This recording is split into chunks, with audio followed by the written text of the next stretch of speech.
Bismillahirrahmanirrahim. Assalamualaikum warahmatullahi wabarakatuh. Innalhamdulillah Waalaikumsalam nahmaduhu warahmatullahi wa nasta'inuhu wa wabarakatuh. nastaghfiruh wa na'udzu billahi min shururi anfusina wa min sayyiati a'malina. Man yahdihillahu fahuwal muhtadi wa man yudlil fala tajida lahu waliyyan mursyida. Asyhadu an la ilaha illallah wahdahu la syarika lahu wa asyhadu anna Muhammadan abduhu wa rasuluhu la nabiyya ba'dah. Allahumma shalli wa sallim wa karim wa barik ala nabiyyina wa syafi'ina ومولانا وقدوتنا وإمامنا محمد وعلى آله وصحبه ومن تبعهم بإحسان إلى يوم الدين أما بعد. Sahabatku Majelis Keluarga Indonesia yang rahmati Allah, alhamdulillah syukurlah kita kembali bersyukur kepada Allah Subhanahu wa taala semua nikmat yang tidak pernah berhenti Allah anugerahkan untuk kita semua, nikmat yang seringkali kita lupa atau lalai untuk mensyukurinya. Oleh karena itulah mari kita bersyukur, terus bersyukur atas semua nikmat yang telah Allah berikan. Nikmat yang paling utama tentu nikmat iman dan Islam, hingga karena nikmat itulah kita berkumpul dalam majelis ilmu, majelis yang penuh dengan rahmat Allah Subhanahu wa taala. Ya Allahumma amin. Salawat dan salam tentu senantiasa kita curahkan kepada baginda Nabi kita Alaihi Wasallam, keluarganya, para sahabatnya, dan mudah-mudahan kita termasuk umatnya yang kelak akan mendapatkan syafaat dari beliau. Allahumma amin. Dan mendapatkan kenikmatan masuk surga tanpa hisab, dan juga menikmati lezatnya kalau haud yang langsung diberikan oleh tangan mulia yang kita selesai. Sahabatku bukan Allah, sebelum masuk kajian yang di tiap hari Rabu sebagaimana biasa, kita sudah alhamdulillah banyak sekali episode tentang Asmaul Husna yang sudah kita lalui, dan mudah-mudahan ini bagian dari upaya kita untuk meraih cintanya Allah Subhanahu wa taala. Dan sebagaimana tema yang insya Allah akan kita bahas, Al-Wadud, sebuah tema, sebuah Asmaul Husna yang nama Allah yang bermakna sebagaimana telah dibahas oleh guru kita Ustaz Jemari tentang Al-Mawaddah dalam surat Ar-Rum ya, 41. Dan ini menjadi bagian yang punya kesamaan secara bahasa ya, Al-Mawaddah dengan Al-Wadud, Al-Mahabbah, Al-Mawaddah. Dan sebelum masuk ke kajian tentu kami mengingatkan, mari kita isi pagi ini dengan sedekah, dan sedekah baik tentu menjadi kebiasaan yang terus kita lakukan, dan amal yang paling dicintai Allah Subhanahu wa taala. Dan alhamdulillah wa syukurillah guru kita sudah hadir bersama kita. Untuk Allah Ta'ala, Allah selalu jaga guru kita sudah Al-Jemari. Allah senantiasa melimpahkan kesehatan, keberkahan hidupnya, serta keluarganya. Dan tentu ini doa untuk kita semua. Kita sedang doakan mudah-mudahan Allah juga senantiasa memberkahi kita dalam seluruh sisi kehidupan kita bersama keluarga kita. Amin Allahumma amin. Alhamdulillah, sadadi kaifa halukum? Alhamdulillah masih tertatih dalam takwa, masih terseok dalam menghadirkan kecintaan kepada Allah. Makanya seorang ulama ketika ditanya bagaimana kabarnya menua berusaha dalam takwa, tapi upaya itu kan harus terus diikhtiarkan istiqomah ya Ustaz. Iya, betul. Kalau Menua dalam takwa ya, insya Allah ya. Mudah-mudahan Ustaz. Allah senantiasa mengistiqomahkan kita dalam takwa. Ya, ya. Amin amin Allah. Dan Antum tema sehat, al Ustaz? gimana Ustaz? Antum sehat ya? Alhamdulillah berkhair. Biar, Doaikum.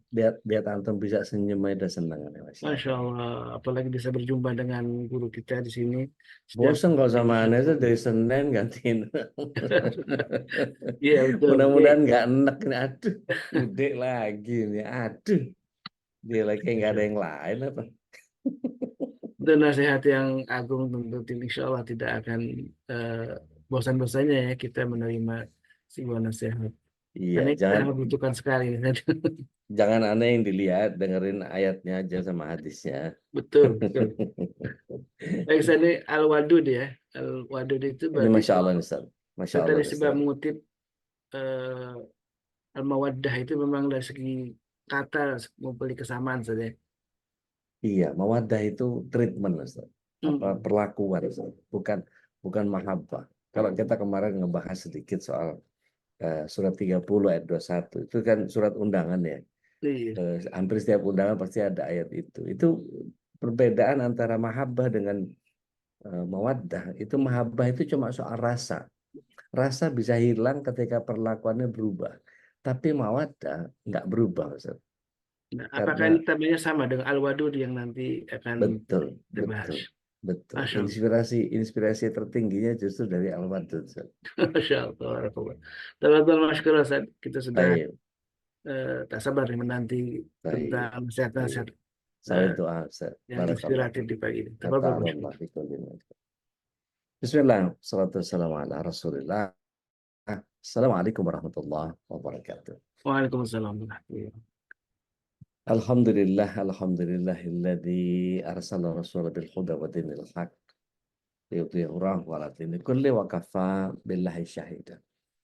Asyhadu an la ilaha illallah wahdahu la syarika lah, lahul mulku wa lahul hamdu wa huwa 'ala kulli syai'in qadir. Wa asyhadu anna Muhammadan abduhu wa rasuluhu la nabi wa rasul ba'da. Allahumma shalli wa sallim wa barik ala nabiyyina Muhammadin wa ala alihi wa sahbihi wa mawala. Wala haula wala quwata illa billah amma ba'd. Pagi ini terlalu indah untuk tidak kita hadirkan kesyukuran kepada Allah Tabaraka wa Ta'ala. Terlebih ketika kita masih Allah SWT berikan kecintaan kepada udara yang segar, kepada kicau burung yang bertasbih kepada Allah, kepada gemercik air yang mungkin ikan-ikan sekitar kita sedang bertasbih kepada Allah. Dan pagi ini ada begitu banyak hal yang harus kita syukuri, wabil khusus kita masih dihadirkan oleh Allah SWT dalam keadaan sehat, masih dipanjangkan umur, masih dalam iman, bahkan masih dalam Islam. Ditambah lagi kita masih punya kemauan untuk duduk bermuajah meskipun secara virtual seperti ini. Mudah-mudahan Allah limpahkan terus senantiasa hidayahnya kepada kita sekeluarga dan seluruh keluarga sahabat-sahabat kita yang kemudian mungkin ada yang sedang berduka, ada yang sedang bersedih. Mudah-mudahan Allah segera angkat kesulitan dalam hidupnya, diberikan kelapangan rezeki, dimudahkan caranya mencerna hikmah-hikmah yang Allah SWT berikan. Dan tentu mari kita sempurnakan salawat serta salam kehadirat Rasulullah SAW, tentu tidak hanya kepada keluarga beliau dan kerabat beliau, tetapi juga kepada seluruh pecinta risalah dan syariat beliau hingga akhir zaman. Mudah-mudahan berharap kita yang hadir pada kesempatan kali ini dan juga para pemirsa yang menyaksikan dari rekaman, mudah-mudahan Allah SWT senantiasa kumpulkan kita dalam keadaan menjadi golongan orang-orang yang diberikan syafaat beliau kelak di akhir. Amin. Allahumma.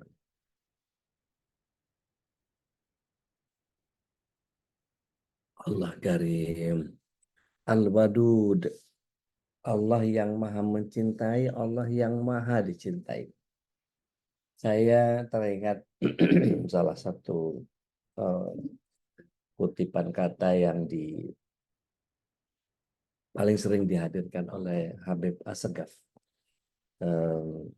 Habib Empang ya, kalau beliau mengatakan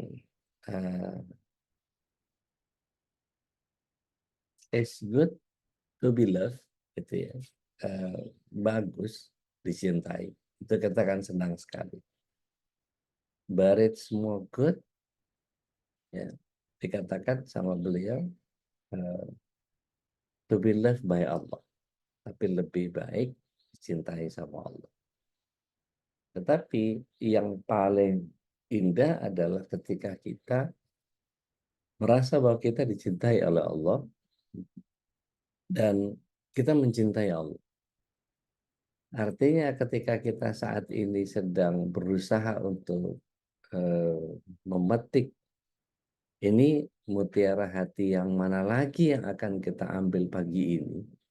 Makanya dari sejak awal saya memilih majelis kita ini sebagai mutiara hati. Karena kalau kita menyelami dalamnya samudera yang begitu banyak tebaran hikmah Allah Tabaraka wa Ta'ala, dan kita membuka setiap cangkang kerang-kerang yang besar, dan kemudian kita menemukan mutiara-mutiara itu di dalam hati kita tentunya. Ini menjadi bagian yang setiap kita, oh mutiara yang ini agak kecil dan bentuknya nggak bulat sempurna, dia agak peyang, tapi kilaunya tetap sempurna. Oh ini mungkin kalau dijadikan sebagai hadiah bisa jadi liontin. Oh ini kalau dijadikan jewelry, dia akan menjadi mata pendant. Kalau dan seterusnya dan seterusnya. Sehingga menjadi keindahan yang luar biasa setiap kita memegang mutiara hati yang ada dalam hati kita itu, sehingga setiap butirannya sekecil apapun kilaunya akan sama, dan kemudian eh, gelernya apa apa namanya eh, mengkilapnya. Mutiara itu kan kalau eh, dikatakan pearly itu karena tidak hanya berpendar, tapi dia di dalam pendar itu sendiri dia seperti ada apa, kalau saya bilang keramat-keramatnya itu eh, susah saya ngejelasnya, tapi kalau ada yang punya istilah itu monggo silahkan kita sharing ya. Dr. Ahmad Isa Al-Musarrabi ini seorang ulama menulis, ketika ada manusia yang mencintaimu, kau pasti akan merasa bahwa dirimu menarik dan dunia pun menjadi luas. Maka bagaimana kalau Allah yang mencintaimu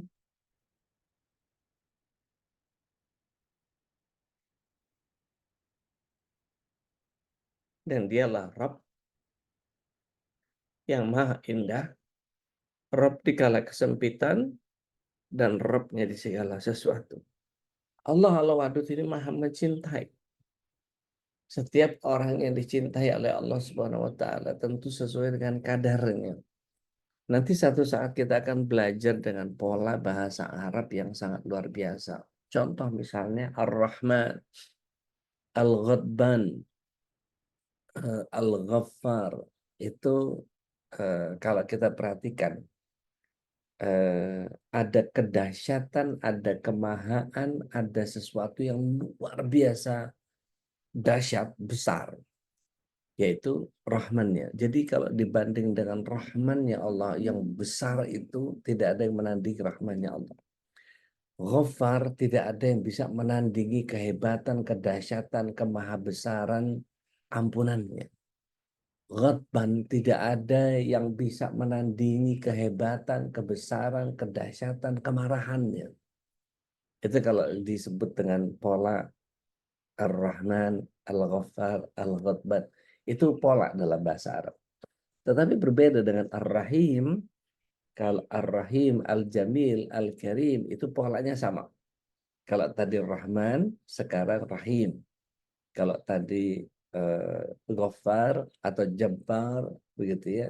Kemudian dia menjadi Karim, menjadi Halim, menjadi Jamil.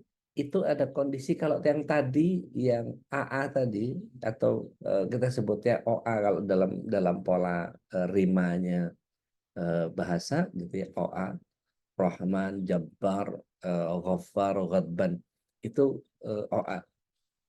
Ada sesuatu yang besar, dahsyat, maha, luar biasa gitu ya. Itu bermakna kebesaran, bermakna dahsyat, bermakna besar.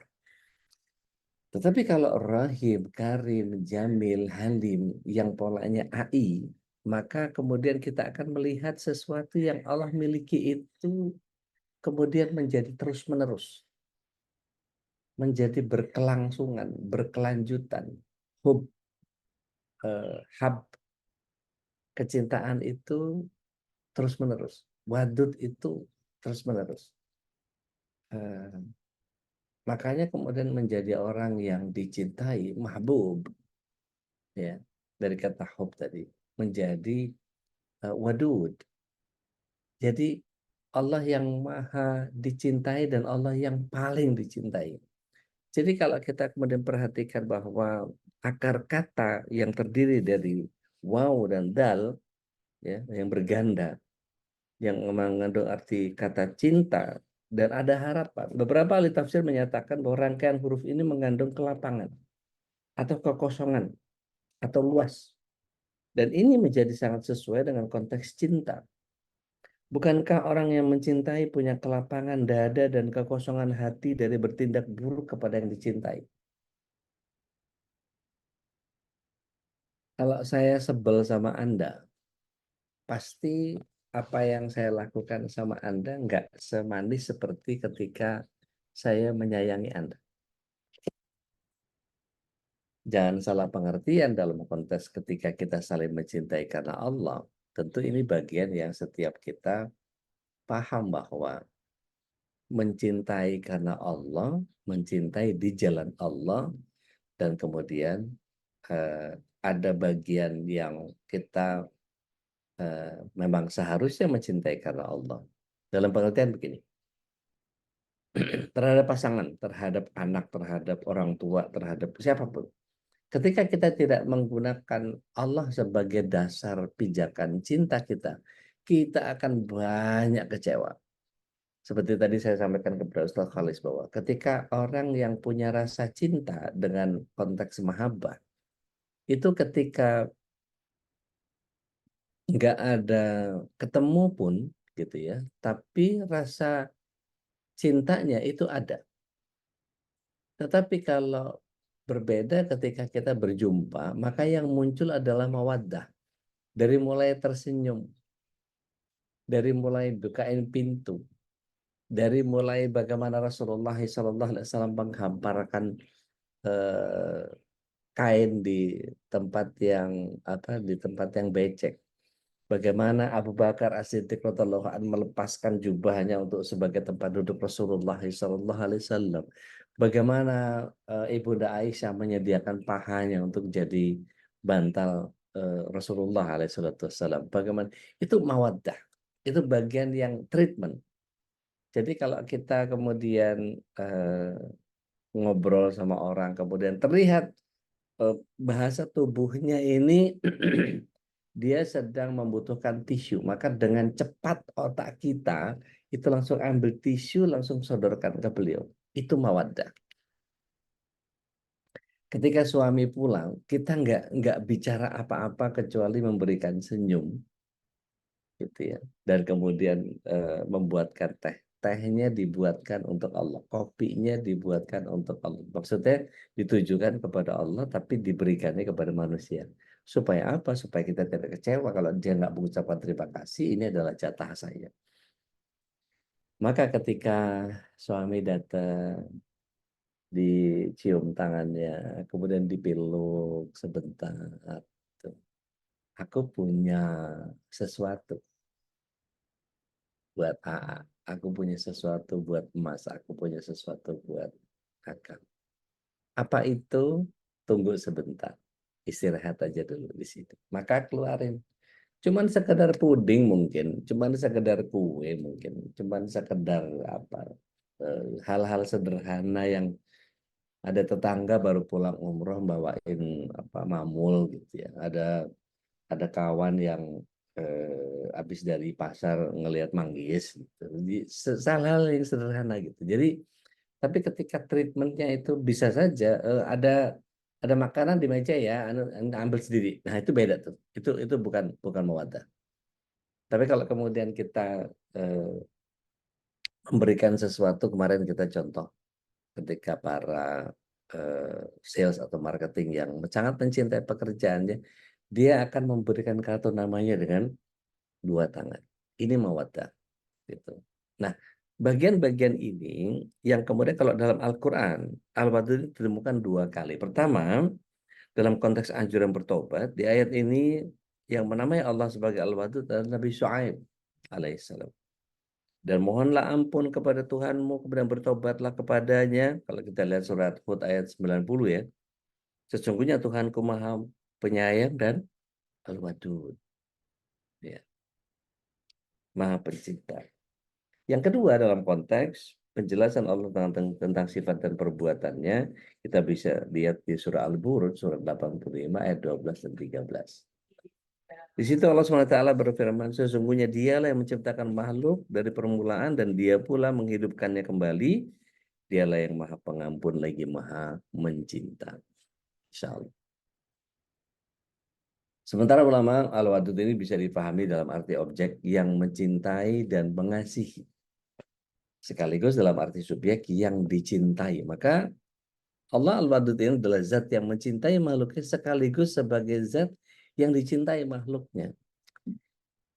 Luar biasa ya. Jadi ketika Allah punya sifat al-wadud ini ada bagian yang tidak bisa tidak, setiap hamba akan mencintai Allah dan Allah akan mencintai dia.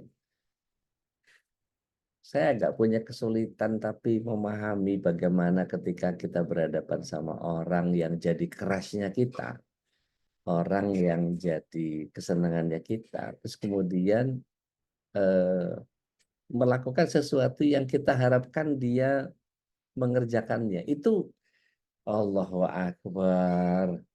Eh, Kalau orang Jawa bilang mengatakan itu bungah, bungah banget gitu. Apa hati itu, kok pas banget ya gitu. Itu bagian yang Masya Allah. Syekh Abdurrahman As-Sa'di misalnya dikutip oleh Profesor Abdul Razak Al-Badr Al-Abad Al-Badr dalam Fikih Asmaul Husna, beliau menyatakan bahwa al-wadud adalah yang dicintai oleh makhluk, ya, karena sifatnya yang indah, karunia yang luas, kelembutan yang tersembunyi,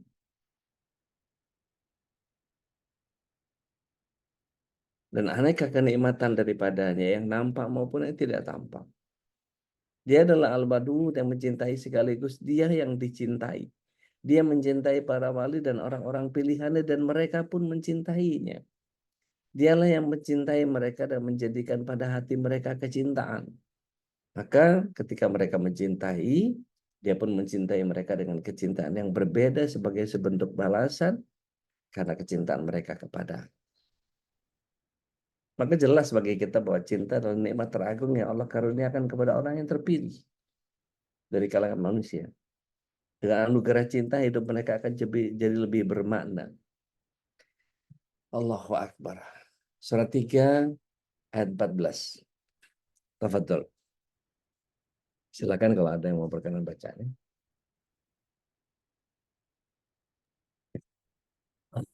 Iya udah, Tafadhol. ayat 14 ya. Bismillahirrahmanirrahim. Dijadikan terasa indah dalam pandangan manusia, cinta terhadap apa yang diinginkan, berupa perempuan-perempuan, anak-anak, harta benda yang bertumpuk dalam bentuk emas dan perak, kuda pilihan, hewan ternak, dan sawah ladang. Itulah kesenangan hidup di dunia, dan di sisi Allah lah tempat kembali yang baik. Masya Allah. Barakallah. Syukran jazakumullah khair. Bisa dibayangkan ya, ada sebuah metafora yang Allah SWT ingin gambarkan kepada kita. Bayangkan ada perempuan-perempuan. Sekarang ini saya dikelilingi oleh begitu banyak perempuan. Ada anak 4, mertua 1, sama istri itu perempuan-perempuan. Buat saya itu kebahagiaan yang sangat luar biasa. Setelah itu ada kuda-kuda pilihan. Jadi tunggangan kita mau naik yang mana saja, kita tinggal pakai. Kalau sekarang kendaraan yang mungkin ada beberapa lah gitu ya.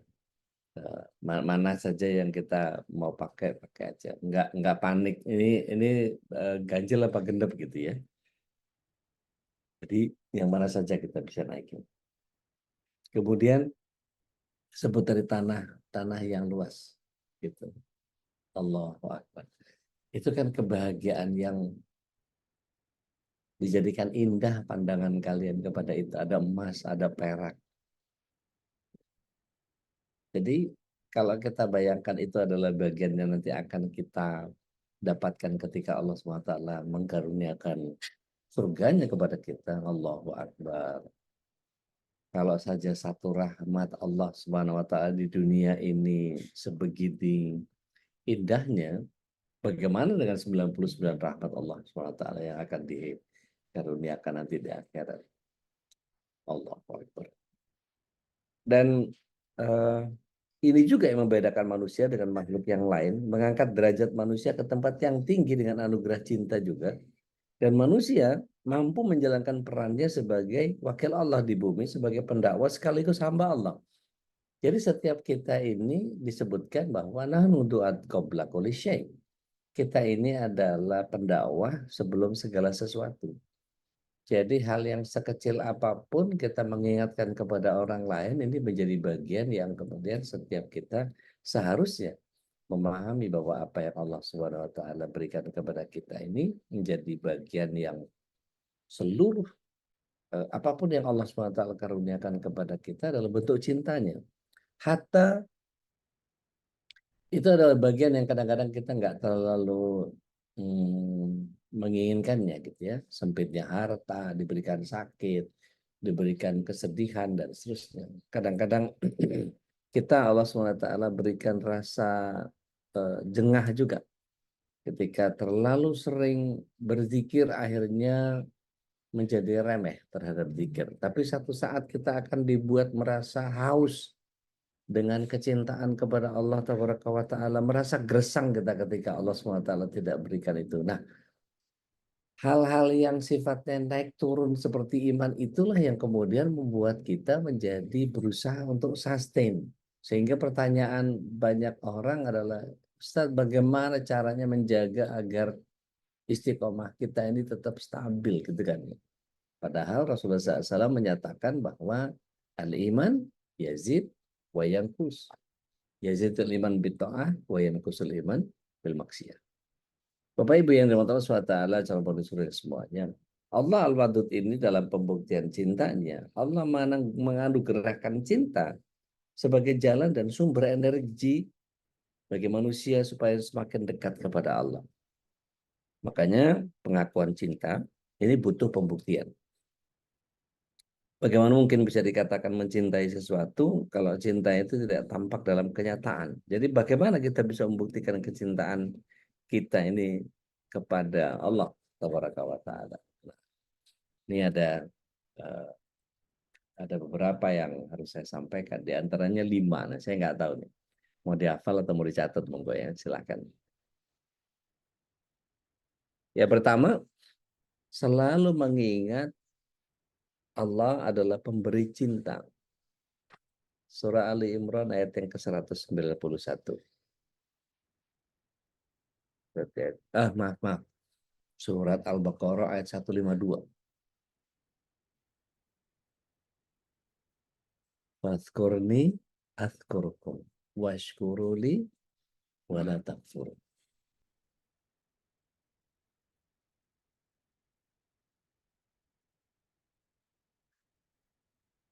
Ingatlah kamu kepadaku, pasti aku akan ingat pula kepadamu. Dan bersyukurlah kepadaku, jangan kalian mengingkari nikmat. Masya Allah.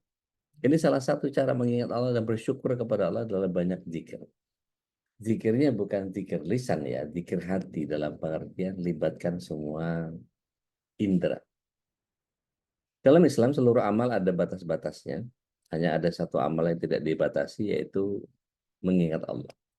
Dalam konteks surat 33 ayat 41, bahkan Allah SWT menghadirkan sebuah majas yang sangat luar biasa. Berzikirlah ya ayyuhalladzina amanu dzkurullaha dzikran katsira. Wahai orang-orang yang beriman, berzikirlah dengan zikir yang sebanyak-banyaknya. Di ayat 191 surah Ali Imran, Allah SWT bahkan mengatakan alladzina yadhkurunallaha qiyama wa qu'udan wa 'ala junubihim. Berdiri, duduk dan berbaringnya senantiasa mengingat Allah. Yang kedua, ya, kalau pertama tadi adalah mengingat Allah, berzikir senantiasa. Yang kedua, menyukai perbuatan yang disukai Allah. Dengan kata lain, menempatkan kehendak Allah di atas kehendak diri. Jadi kalau melakukan sesuatu itu kira-kira Allah ridho nggak? Misalnya nih, tahun 90 RCTI pindah decoder, dari decoder ke siaran langsung.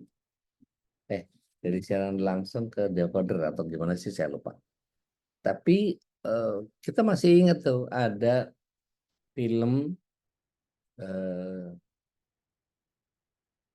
Coast Guard, ya, ada penjaga pantai, seragamnya oranye, ada David Hasselhoff dengan dada bidang, ada Nick, ada Cody, ada banyak yang badannya Masya Allah six pack semua gitu ya. Perempuan-perempuannya juga wah banyak yang seksi-seksi lah, namanya baju pantai. Baywatch, Baywatch. Kepancing dia. Mancing aja begini. Kepancing dia. Ada net trader tuh sekalian ambil. Jadi yang diingat ini pasti Pamela Sue Anderson gitu ya. Jadi dengan semelohenya. Nah itu ketika kita diberikan pilihan-pilihan kepada film-film itu, kemudian kita dulu tidak memikirkan bahwa kira-kira Allah ridho nggak kalau kita nonton itu. Nonton aja. Memuaskan hati, memuaskan nafsu, gitu ya, nggak ada urusan. Seolah-olah ya memang beli TV buat ditonton. Gitu. Masa punya TV nggak boleh ditonton? Ada acara ngapain nggak ditonton? Gitu kan. Itu kalau bicaranya bukan urusan Allah tabaraka wa ta'ala. Tetapi ketika kita berpikir tentang Allah ridho nggak kita nonton itu. Ketika sudah pertimbangannya Allah dulu, gitu ya, maka ini menjadi bagian yang ya nggak nonton nggak apa-apa, gitu. Bagian yang kemudian menempatkan Allah atau kehendak Allah di atas segala sesuatu. Bukankah seorang pecinta selalu mengutamakan kehendak yang dicintai daripada kehendak dirinya? Jadi kalau bahasa saya itu kadang-kadang saya sampaikan pada para muhibbin, buat antum apa sih yang enggak? Gitu. Itu membuat orang menjadi Masya Allah istimewa banget kita gitu ya. Itu bagian yang ya sebetulnya ya memang kalau orang sudah punya kecintaan gitu ya di jalan Allah, orang pasti melakukan itu gitu. Dia pasti mau kalau kita ingat-ingat yang ada beberapa ta'aruf ya, tahadu, tahabu. Nah, itu paling tidak dari tahadunya sudah memunculkan kecintaan. Nah, orang yang tahabu pasti ta'awun. Orang yang punya rasa cinta itu pasti saling nolong gitu dalam konteks apapun gitu. Makanya kemudian orang yang eh, sering memberikan hadiah biasanya memang punya rasa cinta itu. Dalam pengertian cinta jangan disalah artikan hanya sepihak saja. Kekaguman juga bentuk cinta. Sayang juga bentuk cinta. Ketika misalnya kita melihat bahwa adalah di kita dulu Tante Pipit yang suka posting menu-menu pagi itu yang buah-buahan kasih madu kasih apalah segala macam segala ciasit apalah ya makanan sehatnya Ustaz Zaid gitu ya Zaidul Akbar. Maka hal yang seperti itu menginspirasi banyak banyak orang gitu ya. Kalau kemarin Mbak Din posting di grup gambarnya nasi Padang tapi kenyataannya cuma bayam gitu ya. Sama rendaman beningan bawang putih gitu. Nah, itu bentuk yang kemudian menjadi bagian yang kita insya Allah saling mencintai karena itu. Gitu. Tapi kalau yang nggak punya rasa cinta, tahu-tahu diam-diam live grup. Iya, ini bawel banget sih mama, dia begitu dibuka 300 gitu ya. Seorang Robiah Al-Adawiyah, dia seorang sufi pecinta Allah, mengungkapkan bahwa seseorang yang telah jatuh cinta kepada Allah akan mencintai Allah dengan tulus dan mematuhi apapun kehendak Allah yang dicintai. Allah sangat mencintai orang-orang yang membantu saudaranya yang kesusahan, maka tidak dikatakan pecinta Allah apabila dia tega membiarkan saudaranya berada dalam kesusahan. Dia akan berusaha memberi mungkin dengan materi, tenaga, ilmu, atau sekedar perhatian dan doa. Ya. Dan Allah menyukai hamba-hamba yang menunaikan ibadah wajib dan melengkapi dengan ibadah-ibadah yang sunnahnya. Mari kita lihat bagaimana Rasulullah SAW bersabda. Hadis Bukhari menyatakan tidaklah seorang hamba mendekatkan diri kepadaku dengan sesuatu yang lebih aku cintai dari apa-apa yang telah aku wajibkan kepadanya, dan hamba-hambaku selalu mendekatkan diri kepadaku dengan perkara-perkara sunnah yang di luar yang fardu, maka aku akan mencintainya. Ini cara menghadirkan kecintaan kepada Allah dalam mengerjakan sunnah-sunnah. Jika aku telah mencintainya, maka aku menjadi pendengarannya dan dia gunakan untuk mendengar. Menjadi penglihatannya yang dia gunakan untuk melihat, menjadi tangannya yang dia gunakan untuk memukul, dan menjadikan kakinya yang dia gunakan untuk berjalan. Dan dia, ketika dia meminta kepadaku, pasti aku akan berikan, dan jika dia minta perlindungan dariku, niscaya akan aku lindungi. Artinya ketika kita bicara tentang hadis ini adalah hadis yang kemudian dipahami salah oleh para sufi, sehingga kalau orang sudah menjalankan kedekatan kepada Allah, maka ada yang disebut dengan manunggaling kawula Gusti. Ini pemahaman yang keliru ya. Wahdatul wujud, ini nggak boleh. Aku adalah Allah. Nah, kalau sudah begitu kena hadis ini, Masya Allah. Ya, jangan sampai. Artinya ketika seseorang itu dicintai oleh Allah SWT, dia akan menjadi pendengarannya. Artinya pendengarannya tidak hanya dijadikan sebagai alat pendengaran, tapi mendengarkan hanya yang baik-baik saja. Terserah orang mau menyebut saya atau memberi stempel kepada saya bahwa udah ini nyinyir soal musik, monggo. Tapi kalau Allah SWT sudah memberikan cintanya kepadanya, pasti Al-Quran lebih dicintai ketimbang musik. Kemudian penglihatannya akan menjadikan kajian-kajian lebih menyenangkan ketimbang scrolling apapun. Dia nggak akan mikirin tentang apa namanya, hoax yang setelah dibina baru dibini. Akhirnya ternyata Ustadz Nuzul katanya nikah sama Claudia Cynthia Bella sebagai istri yang ketiga. Ngapain gitu urusannya begitu tuh. Hoax padahal gitu. Allah akan menjadikan tangannya yang dia gunakan, kakinya yang dia gunakan. Artinya dia selalu senantiasa berjalan, melakukan sesuatu, whatever yang dia lakukan, pasti itu di jalan Allah. Apa yang dia lakukan pasti karena Allah. Gitu. Nah, bagian ini yang kemudian menjadi menyukai perbuatan yang disukai Allah adalah bagian dari zikir. Yang ketiga, hatinya selalu dirasuki rasa rindu berjumpa dengan zat yang dicintai.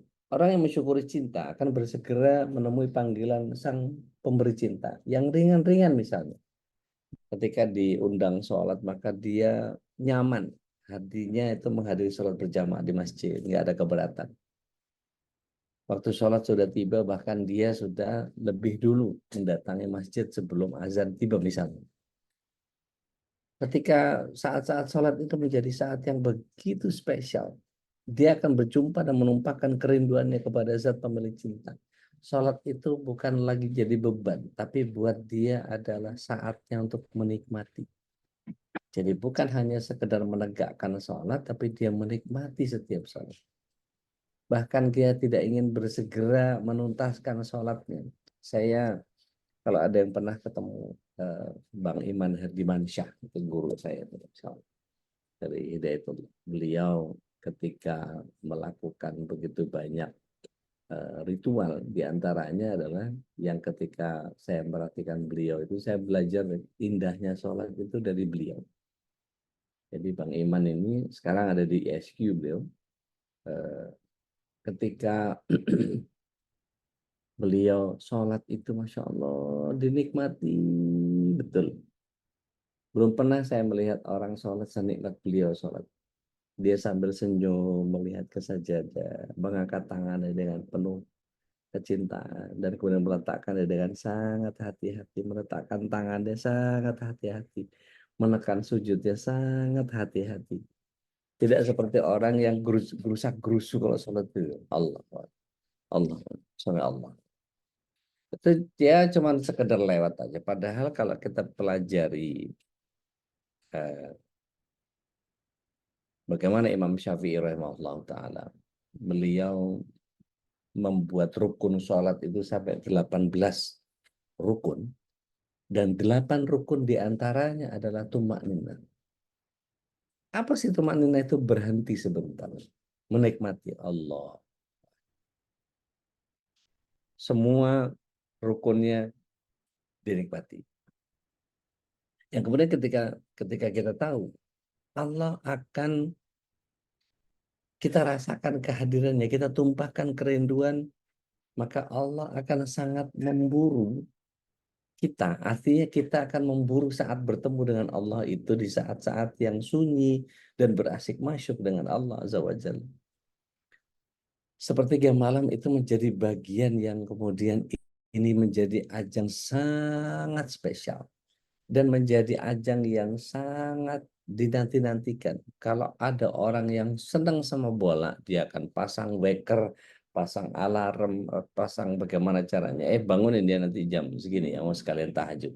Nggak tahu tujuannya hanya untuk nonton bola. Gitu. Dan itu menjadi bagian yang saking cintanya dia. Bahkan sambil merem-merem ngantuk pun tetap dinikmati karena kecintaannya. Begitupun juga para pecinta Allah ini, orang-orang yang sepertiga malam terakhirnya, dia tidak mau menuntaskan kelelapannya dalam tidurnya. Dia berusaha untuk semepet-mepetnya lah. Misalnya kalau di Jakarta ini 4 gitu ya, subuh. Kemudian kalau tahu dia bangun jam 4.30 gitu ya. Wah, cuma tersisa berapa menit ya. Setidaknya ada 2 rakaat yang dia kerjakan buat menggantikan waktu yang panjang. Dan kalau dia bisa merasakan bahwa seperti sebagaimana Rasulullah SAW yang ketika tertinggal tahajudnya beliau mengganti dengan duha 12 rakaat, itu betul-betul dinikmati, betul menikmati seperti itu. Allahu Akbar. Yang keempat, selalu menomorsatukan zat pemberi cinta. Artinya dia tidak akan menduakan, ya, tidak akan bermaksiat kepada Allah. Karena Allah itu sangat pencemburu, maka tidak ada yang lebih cemburu dari Allah kepada hambanya mengikuti keinginan selainnya. Kalau kita lihat hadis riwayat Muslim dan Imam Ahmad juga meriwayatkan, sungguh Allah cemburu dan orang beriman juga cemburu. Allah akan cemburu apabila seseorang melakukan apa yang diharamkan, dan kecemburuan ini seperti disabdakan Allah, sabdakan Rasulullah SAW, dalam ketika ada hamba yang lebih mengutamakan makhluk daripadanya. Kecemburuannya bahkan lebih besar daripada kecemburuan manusia yang paling cemburu sekalipun. Satu saat ketika terjadi gerhana matahari, Rasulullah SAW bersabda dalam khutbahnya, ya umat Muhammad, tidak ada seorang pun yang lebih cemburu dibandingkan Allah. Masya Allah. Ini hadis muttafaq alaih. Jadi utamakan Allah, prioritaskan Allah. Allah dulu kalau bahasanya hanya. Yang kelima, terakhir. Siap bersabar dan berkorban untuk yang dicintai. Maka cinta kepada Allah ini adalah energi yang memungkinkan seorang mukmin bertahan dalam setiap kesulitan. Apapun yang terjadi, kalau ini adalah kehendak Allah, maka keindahan takdir adalah bagian yang kemudian menjadi kenikmatan yang terindah buat setiap orang. Bahkan dalam keadaan yang sangat tidak nyaman sekalipun. Ada begitu banyak sahabiah yang kemudian selalu menyerahkan anaknya kepada Rasulullah SAW untuk disuruh perang. Si ini bisa perang nih, si ini bisa perang karena ingin mengumpulkan para syuhada. Begitu suaminya berperang, syahid, wah sorak dia, senang. Anaknya yang sulung, syahid, senangnya bukan main. Bahkan dia mengajukan anaknya yang masih belum balik, belum pantas suruh perang. Suruh perang, Masya Allah. Dan itu membuat orang menjadi, ini apa-apaan ya, orang nyari hidup ini malah nyari mati gitu kan. Maka perbedaan antara kecintaan orang yang selalu bersiap diri untuk berkorban. Maka kalau kita lihat saudara-saudara kita di Palestina, Allahu Akbar. Mereka nggak pernah pusing ngurusin istri kedua, istri ketiga, istri keempat, nggak ada persoalan. Nikahi saya akan lahirkan anak-anakmu, anak-anakmu akan aku besarkan dalam Quran, agak dewasa nanti melawan Zionis Yahudi. Selesai. Pendek pikirnya. Nggak kepikir tuh ntar sekolahnya di mana, ntar fasilitasnya apa, ntar gede jadi apa. Nggak ada. Pendek aja pikir. Ketemu lagi di surga. Sependek itu. Karena kecintaan kepada Allah Taala. Nah, ketika kita mampu membuktikan kecintaan kepada Allah Azza wa Jalla, dia pun Allah itu akan menganugerahkan cinta dan kasih sayang yang lebih tinggi nilainya. Dalam sebuah diskusi, Rasulullah SAW menyatakan bahwa Allah bila mencinta seorang hamba, dia akan memanggil para malaikat lalu berfirman, aku mencintai si fulan, aku mencintai si fulana. Maka cintailah dia. Maka malaikat pun mencintai dan menyeru dari batang arsy ke langit dunia. Katanya Allah mencintai si fulan, kalian semua cintailah dia. Maka penghuni langit pun mencintainya. Maka Rasulullah SAW melanjutkan, kemudian diletakkan penerimaan baginya di dunia. Artinya ada tambahan rezeki. Allahu Akbar. Maka apa spiritnya Al-Waduddin Ustaz? Berusaha untuk meraih cintanya Allah. Maka tentu kemampuan untuk membuktikan cinta kepada Allah itu sebagaimana kita sudah bahas di Dua Cinta ya hari Senin. Harus ada ikhtiar, harus ada pengasahan, harus ada pemupukan, ada upaya terus-menerus. Bahkan dengan kemuliaan MKI ini, insya Allah pagi, siang, sore, malam kita selalu senantiasa berusaha untuk mencari ilmu, menambahkan kecintaan kita kepada Allah, mengagungkan diri kepada Rasulullah SAW. Maka ini bagian yang kemudian kita tidak mungkin bisa menjadi pecinta Allah kalau kita pasif dan tidak mau mengupayakannya.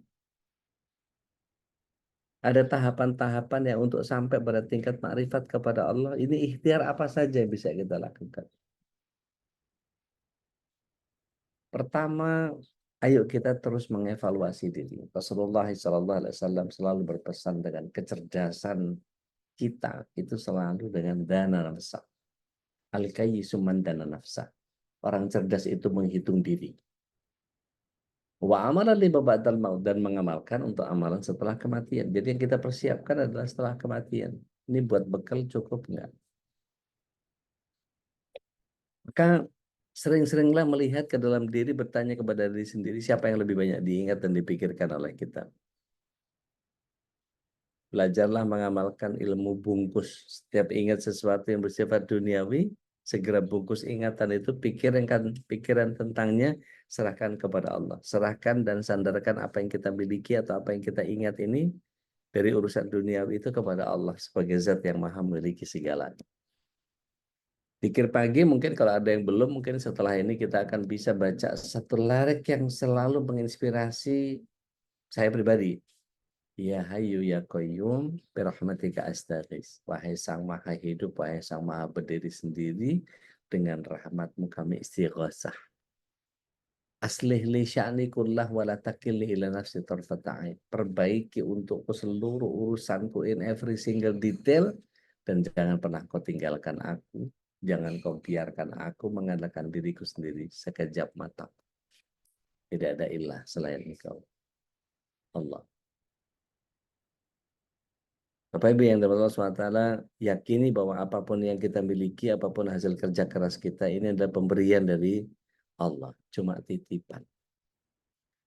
Mohon maaf buat yang senang kulineran, jangan terlalu kemudian kita mengagungkan apa yang lebih baik dari apa yang Allah hadirkan kepada kita. Karena sejatinya kenikmatan kuliner itu hanya sebatas semalam, karena besok pasti ke Sepiteng. Yang dimakan pasti jadi kotoran, yang kita belanjakan akan jadi warisan, yang kita infakkan justru akan jadi kekekalan.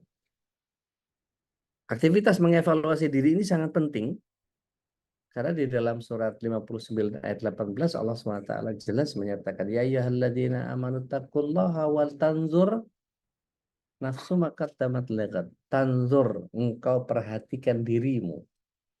Maqaddamat lighad, apa yang diupayakan untuk hari depan. Ittaqullah, bertakwalah kepada Allah. Jelas ayat itu. Orang yang beriman bertakwalah kepada Allah dan hendaklah setiap diri memperhatikan apa yang telah diperbuatnya untuk hari esok. Dan bertakwalah kepada Allah. Innallaha khabirun bima ta'malun.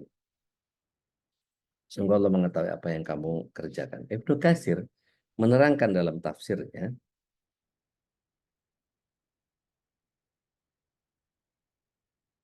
hendaklah setiap diri memperhatikan apa yang telah diperbuatnya untuk hari esok akhirat adalah bahwa hendaknya kita memeriksa, menilai, mengevaluasi diri sebelum kita dievaluasi oleh Allah.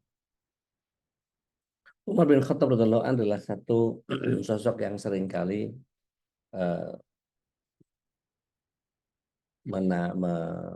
mengisyaratkan bahwa hisablah dirimu sebelum kau dihisab oleh Allah.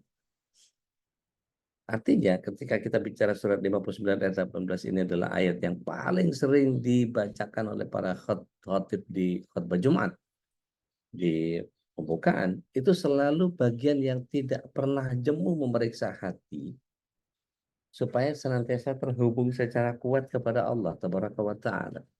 Karena tidak bisa dipungkiri bahwa setiap manusia pasti sangat lemah dan mudah terkecoh oleh tipu daya setan. Sehingga hati kita ini berpaling dari Allah kepada hal-hal yang sifatnya keduniawian. Jangankan kita yang setelah selesai Zoom harus kembali kepada kehidupan nyata. Para sahabat loh, di hadapan Rasulullah SAW itu sampai ngomong, ya Rasulullah, kami kalau berada di depanmu, seolah-olah surga itu depan kami. Tapi begitu kami kembali ke rumah, rasanya neraka dekat kami. Jadi bagian yang kemudian cobalah untuk kemudian senantiasa mendana nafs untuk menghitung diri, apa kontemplasi, untuk apa introspeksi. Kemudian yang kedua, melatih diri untuk tahannuf, meluruskan diri, membersihkan diri, atau uzlah, ya, sendiri ke tempat yang jauh dari keramaian. Rasulullah SAW pernah melakukannya di Gua Hira, ya, sekitar 5 kilo dari utara kota Mekah, di Jabal Nur. Tahanus ini menjadi tradisi para nabi atau pencari kebenaran. Tapi jangan disalahartikan harus semedi dan seterusnya, bukan ya. Nanti malah dapat aneh-aneh. Khususnya ketika kita menghadapi masalah-masalah yang penting. Tahanus ini dilakukan untuk meluruskan hati kepada Allah. Jadi kita merasakan kehadirannya, menyampaikan semua kegelisahan diri kepada Allah. Tidak harus yang istimewa banget. Kita matikan lampu atau kecilkan lampu, kita duduk di atas sajadah kita. Mungkin nggak perlulah healing ke tempat yang jauh. Mungkin kita hanya bisa kalau ada yang rumahnya di lantai 2 gitu, dia bisa melihat bagaimana pohon diciptakan, bagaimana langit dibentang, bagaimana Allah SWT menghadirkan semua untuk kita, gitu ya. Kita bisa atur waktunya untuk punya kesempatan dalam kesendirian ini dan hanya berdua dengan Allah Tabaraka wa Ta'ala. Beberapa ulama menyatakan bahwa manfaatkanlah kesunyian malam hari untuk bercerita kepada Allah tentang apa saja. Bisa keluh kesah, bisa juga kegembiraan kita. Sungguh hanya Allah saja tempat kita mengadu dan memohon. Perbanyak menunaikan sholat malam. Di dalam sholat itu panjangkanlah sujud dan berdoalah dengan sungguh-sungguh. Dalam salah satu hadisnya Rasulullah SAW menyatakan ada 7 golongan yang akan mendapat naungan Allah pada saat tiada naungan kecuali naungannya. Yaitu seorang lelaki yang mengingat Allah dalam keadaan sendirian lantas berlinang kedua matanya. Insya Allah. Yang ketiga, rutinkan baca Al-Quran. 5 menit dari apa yang kita hafal, 5 menit dari apa yang kita baca di dalam tilawah Al-Quran. Itu menjadi bagian yang buat member MKI yang rajin ikut tadabbur, Masya Allah, berbahagialah. Karena kita dikondisikan sama MKI untuk kemudian senantiasa berada dalam majelis kebaikan. Al-Quran ini isinya petunjuk dari Allah Subhanahu wa Ta'ala. Maka sering-seringlah kita membacanya. Maka akan lebih baik lagi kalau kita membacanya sambil membaca artinya atau paham maknanya. Ikuti kajian-kajian yang kemudian mendekatkan kita kepada pemahaman-pemahamannya. Karena ini akan jauh lebih berkesan. Kalau kita baca SMS dari seseorang yang kita sayang, kita akan merasa senang. Mestinya kita akan jauh lebih senang lagi ketika membaca surat cinta dari Allah Ta'ala. Maka coba kita ukur diri sendiri dalam satu hari bagaimana perbandingan antara membaca Al-Quran dengan membaca koran, SMS, WA, atau scrolling IG, ya, baca kasus di internet. Mana yang lebih banyak? Padahal baca Al-Quran itu punya keutamaan yang sangat banyak. Salah satunya yang disabdakan Rasulullah SAW, bacalah Al-Quran, karena sungguh dia akan datang kepada hari kiamat dengan memberi syafaat bagi orang yang membacanya. Tidak ada satu kitab suci yang kemudian membuat kita menjadi makin tinggi di akhirat, kecuali Al-Quran. Mungkin ada orang yang malas baca Quran karena merasa jemu yang disebabkan tidak mengerti arti dan maknanya. Atau ada juga yang enggan baca Quran karena alasan belum lancar bacanya. Tidak jarang orang yang segar membaca Al-Quran karena masih terbata-bata dalam melafalkannya. Padahal dalam hadis yang lain Rasulullah SAW menyatakan, orang yang pandai membaca Al-Quran akan ditempatkan bersama kelompok para malaikat yang mulia dan terpuji.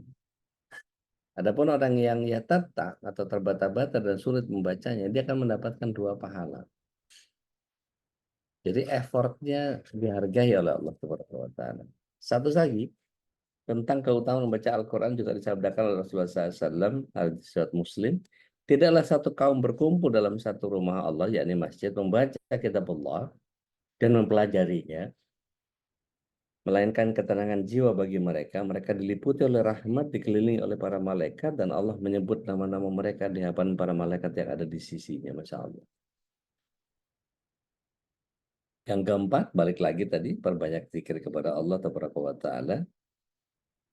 Di surah Ar-Ra'du ayat 28 kan kita sering bilang ya, bahwa alladzina amanu, ya, orang-orang yang beriman dan hati mereka menjadi tentram dengan mengingat Allah.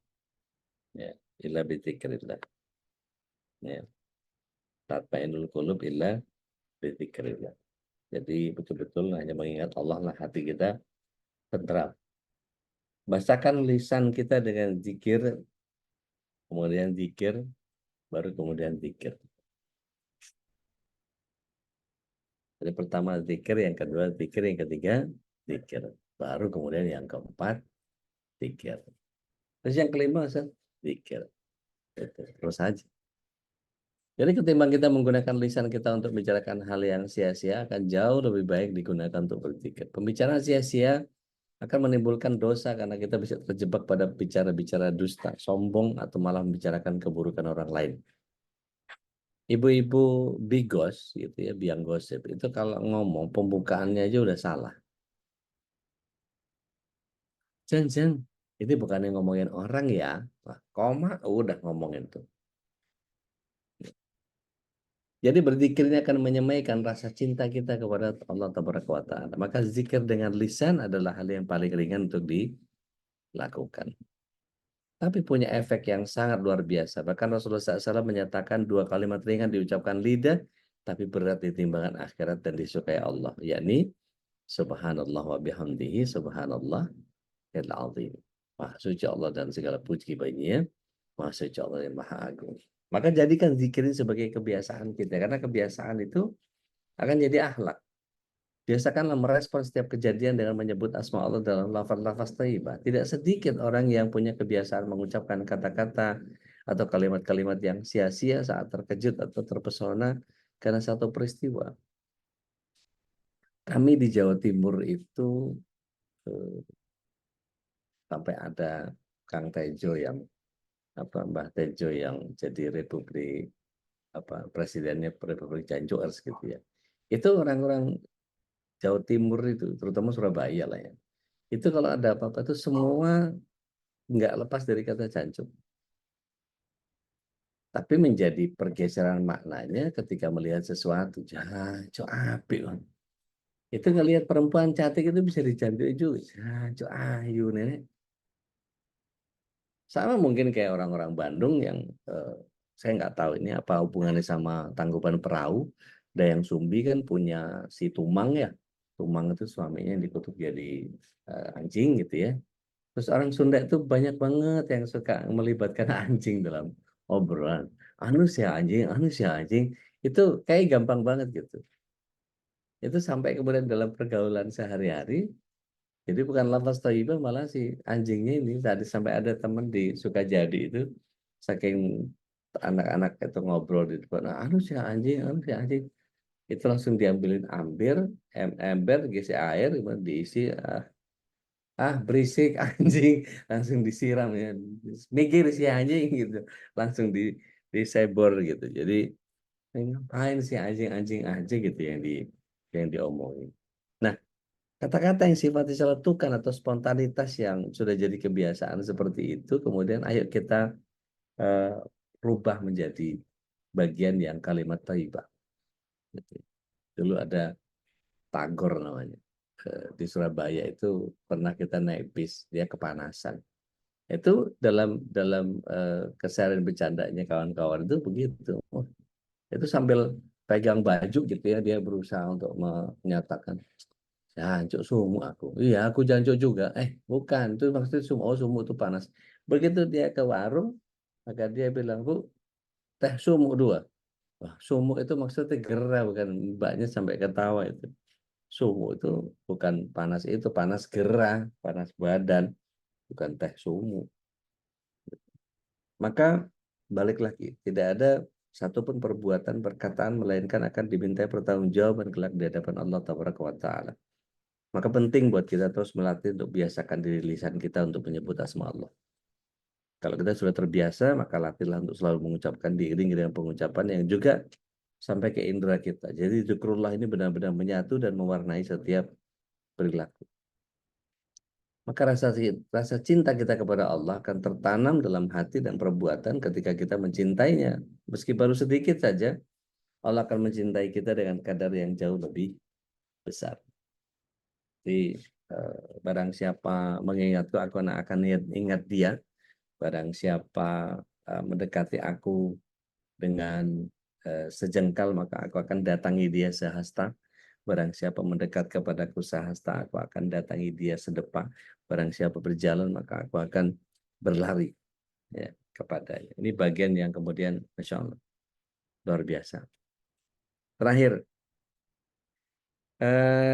seseorang mencintai Allah Al-Wadud dan Allah pun mencintainya, boleh jadi dia bukan sosok yang terkenal, gagah, kuat, kaya raya, atau punya beragam aksesoris dunia yang menyilaukan mata.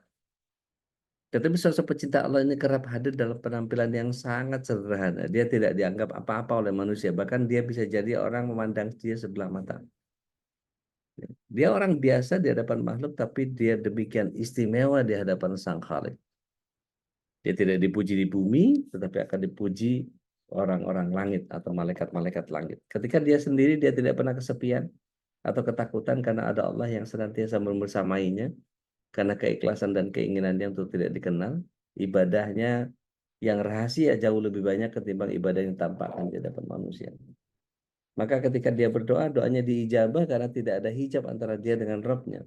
Maka para malaikat akan berebut untuk mengantarkan doa-doanya, untuk mengucapkan doa-doa keselamatan. Ada satu kisah yang dari Imam Ibnul Jauzi dalam karya legendaris yang sifatnya sofa.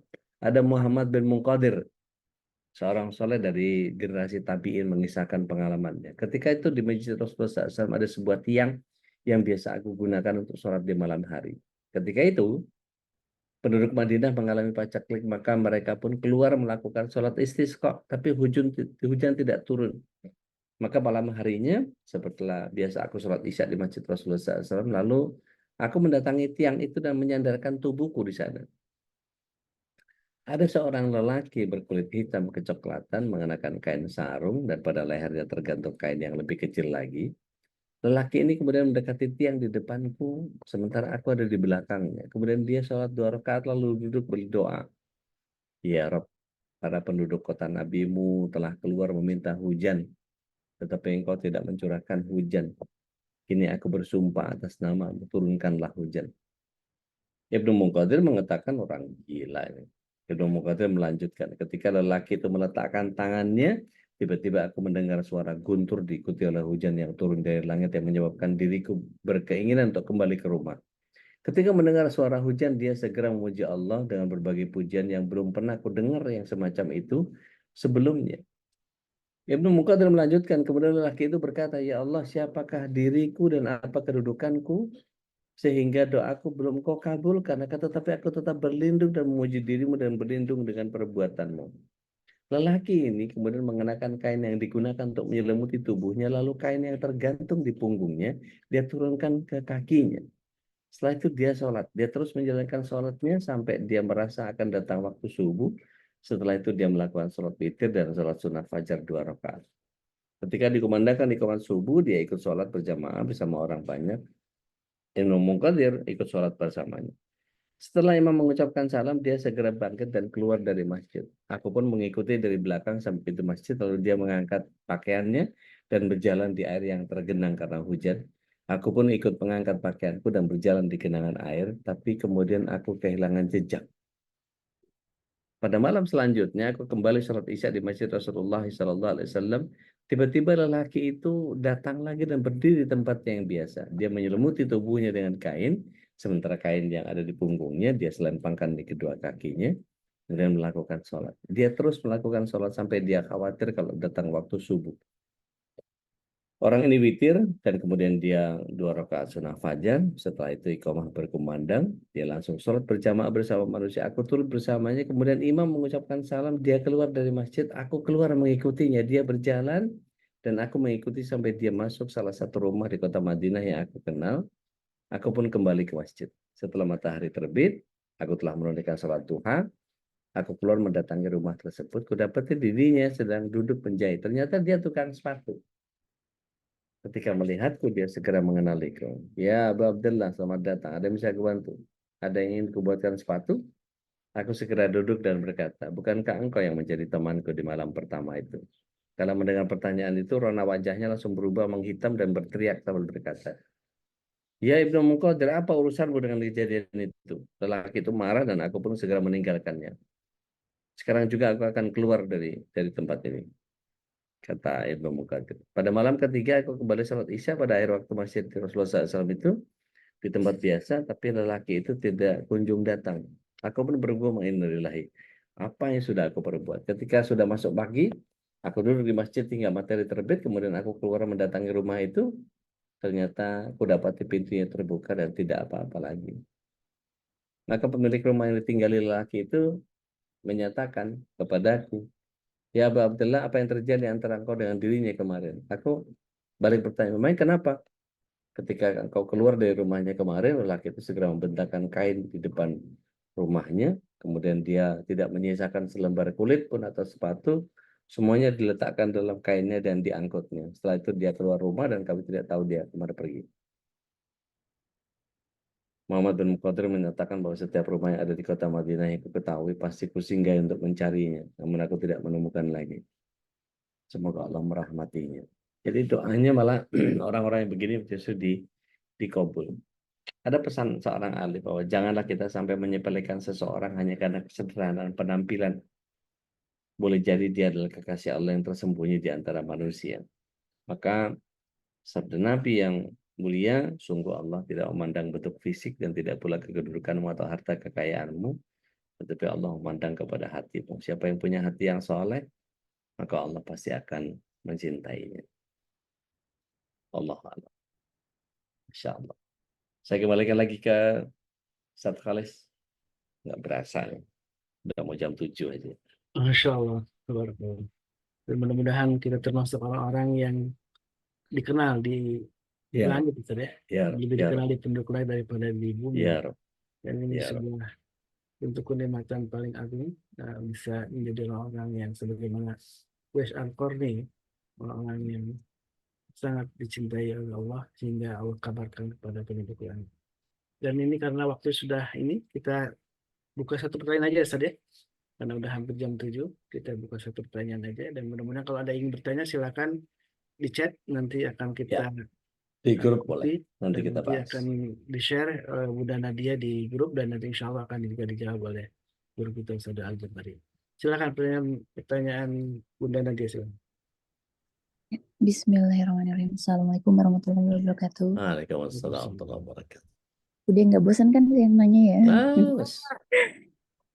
Ini kan kalau kita berkeluh kesah itu bercerita enaknya sama Allah malam-malam ya udah. Ya, ya. Nah, gimana cara menghadapi orang yang sering berkeluh kesah di depan kita, cerita sama kita panjang lebar gitu.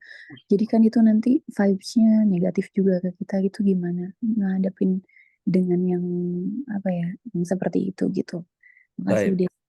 Bismillah. Wassalamualaikum warahmatullahi wabarakatuh. Kalau Teh Nadia bilang begitu, saya akan kena vibes negatif terus nih, karena jamaah nanyanya gitu terus. Jadi jangan pernah merasa bahwa bagian dari keluh kesahnya orang lain itu ke kita, jangan. Biarkan dia lelah dengan vibes yang negatifnya, kita punya positive vibes. Karena kita selalu berusaha untuk kalibrasi ke Allah. Jadi justru kenapa teman kita milih kita untuk itu, karena kita nyaman. Kita nyaman untuk diajakin ngobrol gitu. Ibaratnya engkau lah tempat mengadu gitu. Makanya kemudian orang-orang yang enak banget lo punya suami bisa nyender gitu ya. Tapi kemudian jadi poster tuh, ketika tidak ada bahu untuk bersandar, ada sajadah untuk kita bisa bersujud.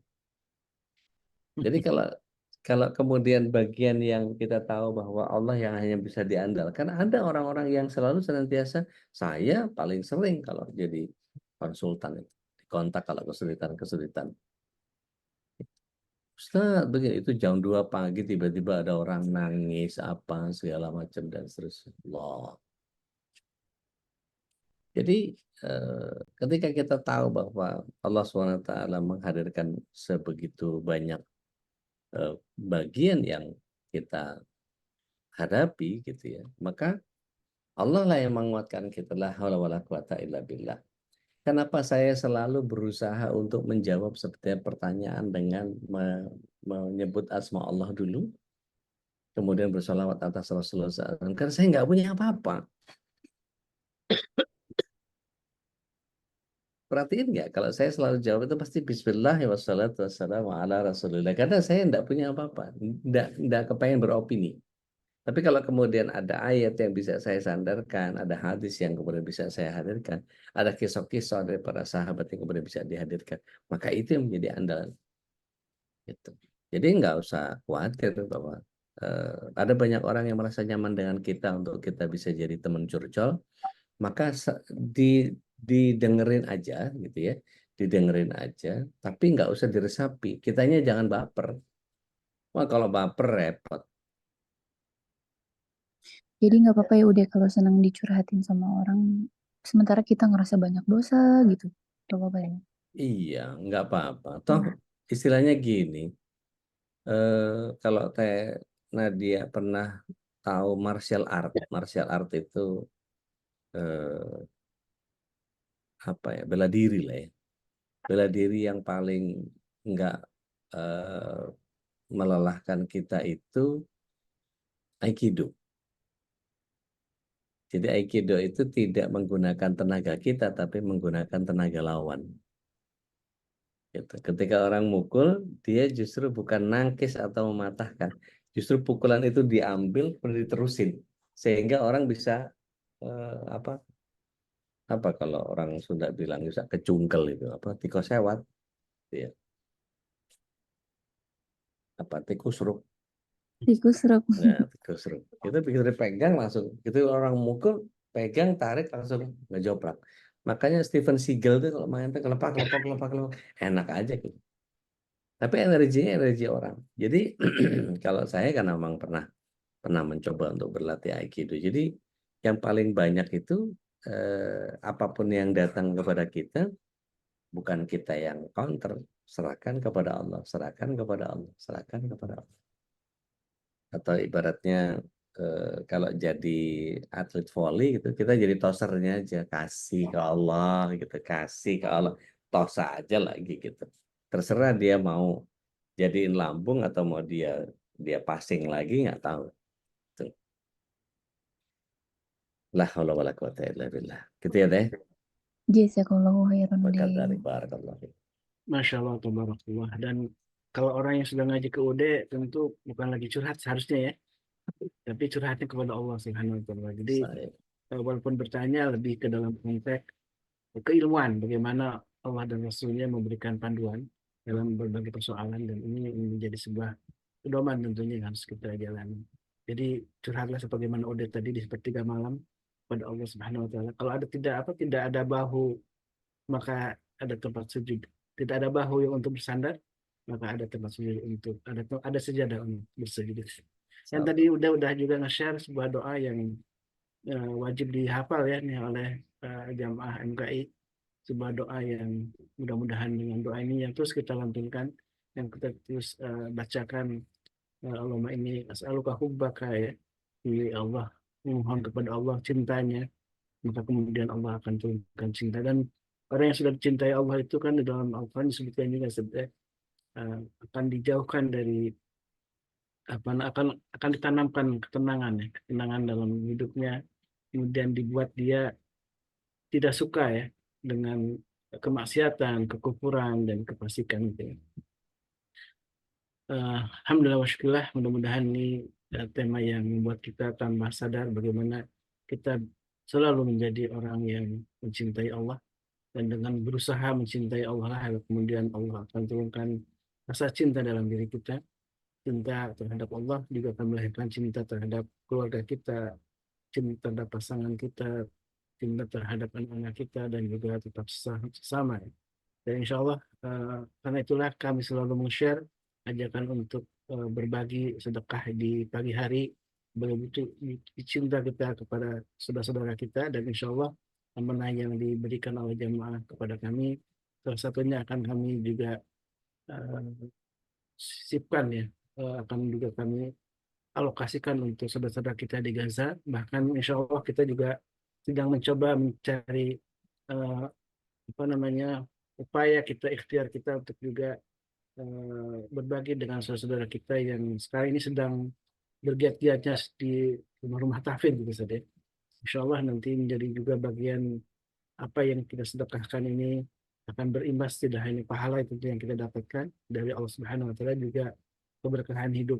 Dan kita bisa melihat langsung orang-orang yang kita bantu ini, dan salah satunya kalau kita ada khitan gratis ya di MKI, ada rumah Zidan, klinik khitan Zidan, dan ini adalah bagian kita mewujudkan cinta kita kepada Allah dengan cara kita mencintai saudara-saudara kita. Mudah-mudahan Allah Subhanahu Wa Taala selalu memberikan kita keistiqomahan dalam beramal soleh, dan inilah upaya kita salah satunya dengan selalu menghadiri majelis ilmu menjadikan kita istiqamah dalam kebaikan dan saling mengingatkan dalam kesabaran dan juga kebaikan. Sebagai akhirul kalam, mari kita tutup majelis ini dengan doa kafatul majlis. Subhanakallahumma wa bihamdika asyhadu an la ilaha illa anta astaghfiruka wa atubu ilaik. Assalamualaikum warahmatullahi wabarakatuh. Waalaikumsalam warahmatullahi wabarakatuh.